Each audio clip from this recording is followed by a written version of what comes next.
El fet de vendre fruita i verdura, aliments bàsics, ha permès mantenir l'activitat a les instal·lacions de Merca Girona. Amb tot, els majoristes asseguren que no té res a veure amb dies enrere, que el tancament de l'hostaleria, la restauració i les escoles i les restriccions als mercats els ha afectat de ple, mentre que pel que fa als clients que encara tenen, han hagut d'adaptar-se a nous hàbits.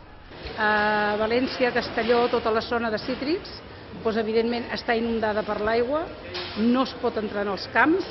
Avui falta moltíssim producte a nivell de taronges, mandarines, perquè no poden collir. Els proveïdors ens diuen que fins dimecres no hi haurà una normalització. Però avui el mercat està molt i molt tranquil, també per falta de producte.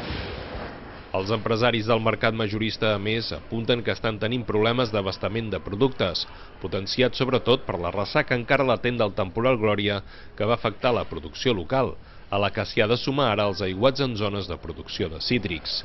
Es fa molta distribució a domicili vol dir a domicili del client, la qual cosa també restringeix el volum de client a dintre de Merca Girona. Les comandes per telèfon, correus electrònics o tots els sistemes que avui tenim, doncs la veritat que estan funcionant.